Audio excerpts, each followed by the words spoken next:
এর পর্দায় আমরা একটা ভিডিও করেছিলাম যার শিরোনাম ছিল যে 4 নম্বর পজিশনের ব্যাকআপ হিসেবে মানে তাওহিদ হৃদয়ের ব্যাকআপ হিসেবে সাইফ হাসানই সবচাইতে বেশি এগিয়ে থাকবেন সিস্টেমে থাকা প্লেয়ারদের মধ্যে।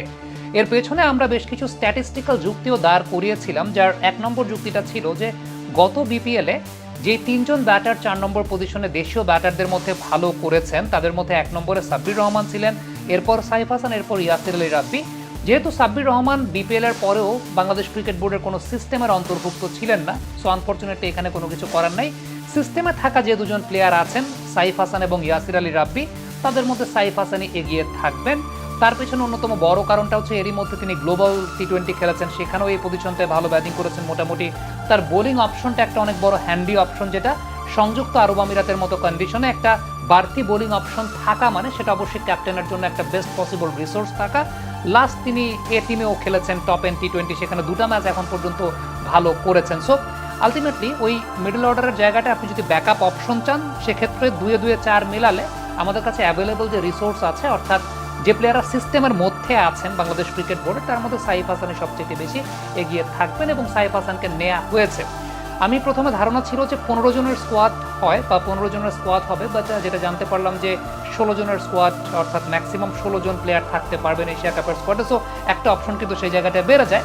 মূলত 13 জনের ব্যাপারে তো কোনো সন্দেহ নাই, 13 জন একদম থাকবেন। আপনি যদি একদম আমি নামগুলো মেনশন করি, তানজিদ হাসান তামিম, পারভেজ হোসেন ইমন, লিটন কুমার দাস, তাওহিদ হৃদয়, জাকের আলী অনিক, শামীম হোসাইন পাটোয়ারি, শেখ মেহেদী হাসান, রিশাদ হোসাইন, নাসুম আহমেদ, মোস্তাফিজুর রহমান, তানজিম হাসান সাকিব, তাসকিন আহমেদ, শরীফুল ইসলাম, এই প্লেয়াররা থাকবেন। মানে এই 13 জন নিয়ে আসলে কোনো কনফিউশনের জায়গা নাই, মানে এই 13 জন থাকবেনই।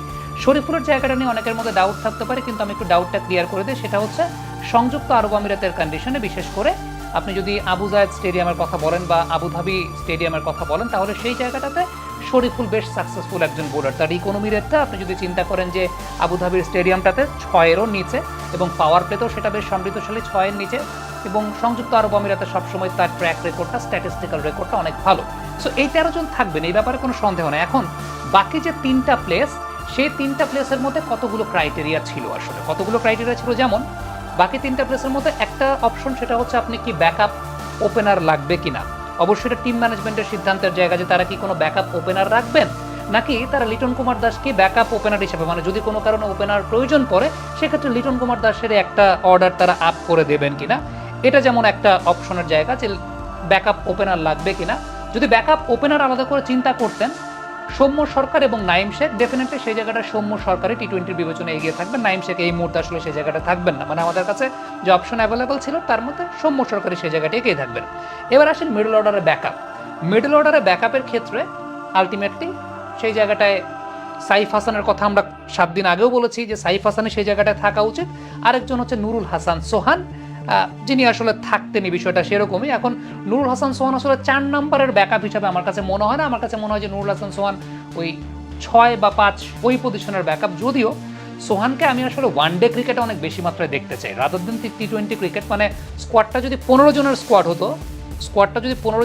হতো, আমি আমার ব্যক্তিগত চয়েসে সাইফকে এগিয়ে রাখতাম, সোহানকে আমি সেই জায়গাটা এগিয়ে রাখতাম না, বা সোহানকে আমি সেই জায়গাটায় পিছিয়ে রাখতাম। আরেকটা অপশন সেটা হচ্ছে যে পেস বোলিং অলরাউন্ডার আপনি টিমে খেলাবেন কিনা। মানে আপনার যে 3টা স্পট বাকি আছে, সেই 3টা স্পটের মধ্যে 3টা ক্রাইটেরিয়া থাকে। একটা হচ্ছে ব্যাকআপ ওপেনার, একটা হচ্ছে আপনি কোনো পেস বোলিং অলরাউন্ডার খেলাবেন কিনা বাড়তি, আরেকটা হচ্ছে যে আপনার মিডল অর্ডারের ব্যাকআপের জায়গা। ওয়ালটন এসি এক্সচেঞ্জ অফারে এখন যে কোনো ব্র্যান্ডের পুরাতন এসি বদলে নতুন ওয়ালটন এসিতে উপভোগ করুন 25% ছাড়। Walton air conditioner, comfort without compromise. So আমার কাছে যেটা ব্যক্তিগতভাবে মনে হয়েছে যে 16 জনের টিমটা দেওয়া হয়েছে, ইটস ফেয়ার এনাফ, খুবই ভালো টিম দেওয়া হয়েছে। এখন সাইফ হাসানকে আপনি আবার বিকল্প ওপেনার হিসেবেও চিন্তা করতে পারেন যে সাইফ এমন একজন প্লেয়ার যাকে আপনি 4-ও খেলাতে পারবেন, আবার বিকল্প ওপেনার হিসেবেও খেলাতে পারবেন, এবং সাইফের বোলিং অপশনটা আছে। আমি বলছি না যে সাইফকে আপনি দলে নিলে বাংলাদেশ সব ম্যাচ জিতে যাবে বা সাইফ খারাপ খেলবে না, সাইফ সব ম্যাচ ভালো খেলবে, বিষয়টা সেরকম না। আমাদের কাছে যে ধরনের অপশন আছে বা আমাদের দেশের ক্রিকেটে আসলে যে ধরনের রিসোর্স অ্যাভেলেবল আছে, যে ধরনের অপশন আছে, এর মধ্যে Saif Hasan best possible choice বলে আমার কাছে মনে হয়েছিল, যে কারণে আমি 7 দিন আগে ওই ভিডিওটা করেছিলাম। সো অ্যাপার্ট ফ্রম দ্যাট, কাজী নুরুল হাসান সোহানের ব্যাপারে আমি যদি বলি, সেটা আমি যেটা বলছিলাম যে ওয়ানডে ক্রিকেটে এই মুহূর্তে বাংলাদেশের যে ভ্যাকুয়ামটা তৈরি হয়েছে, ওয়ানডে ক্রিকেটে সেই ভ্যাকুয়ামের জায়গাতে আমি অবশ্যই নুরুল হাসান সোহানকে এবং মাহিদুল অঙ্কন দুজনকে আমি বেস্ট পসিবল চয়েস হিসেবে চাইবো ওয়ানডে স্কোয়াডে। কিন্তু টি-20 স্কোয়াডের কথা যদি বলেন, যদি 15 জনের স্কোয়াড হতো, এর মধ্যে যদি 15 জনের স্কোয়াড হতো, তাইলে আমি হয়তো বা এই জায়গাটা সাইফকে এগিয়ে রাখতাম নুরুল হাসান সোহানের চাইতে।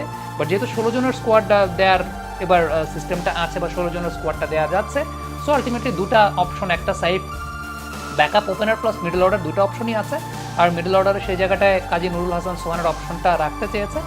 আর আরেকটা জায়গা যেটা, সেটা হচ্ছে যে পেস বোলিং অলরাউন্ডার, একটা বাড়তি পেস বোলিং অলরাউন্ডার বাংলাদেশ রাখতে চেয়েছে, এবং সেটা সাইফুদ্দিন। এটা সাইফুদ্দিনের বিকল্প তো আসলে আর কেউ নাই আমাদের দেশে সেই জায়গাটাতে।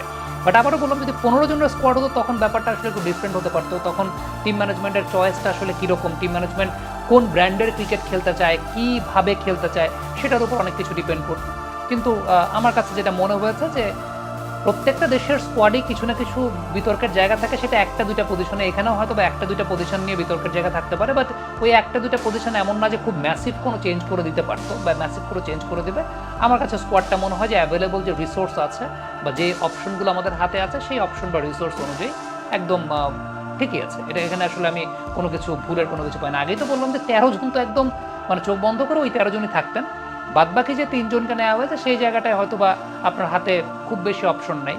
সিস্টেমে যে সমস্ত প্লেয়ার আছেন, আবারও বলি, অনেকেই আমি সোশ্যাল মিডিয়ায় দেখি যে সাব্বিরকে নিয়ে কথা বলেন, কিন্তু আউট অফ নোওয়্যার আসলে কোনো প্লেয়ার যে প্লেয়ারকে সিস্টেমের মধ্যে রাখেনি ক্রিকেট বোর্ড, সেই প্লেয়ারকে তো হুট করে আপনি আসলে এশিয়া কাপে নিয়ে যেতে পারেন না। এবং সেটা তো আসলে কারণ সিস্টেমেই রাখেনি ক্রিকেট বোর্ড। হ্যাঁ, ডেফিনেটলি আমরা যে বিষয়টা বিশ্বাস করি বা একটা ভিডিও আমরা করেছিলাম সেই বিষয়টা নিয়ে, সেটা হচ্ছে যে গত বিপিএল এর পরেই এই 4 নম্বর পজিশন নিয়ে যদি আলাদা করে টিম ম্যানেজমেন্ট চিন্তা করতো, তাহলে এই যে 3 জন প্লেয়ার, 3 জনের 3 জনকেই সিস্টেমে রাখতো।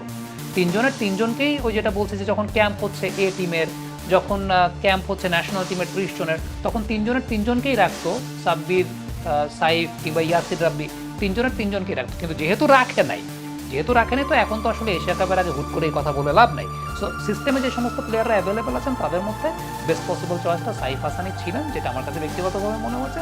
So that's it. আমার কাছে স্কোয়াডটা কন্ট্রোভার্সিয়াল মনে হয় না। আমার কাছে স্কোয়াড অ্যাভেলেবল যে রিসোর্স আছে তার মধ্যে ঠিকই মনে হয়েছে। কমেন্ট বক্সে আপনাদের মন্তব্য, মতামত জানাচ্ছি।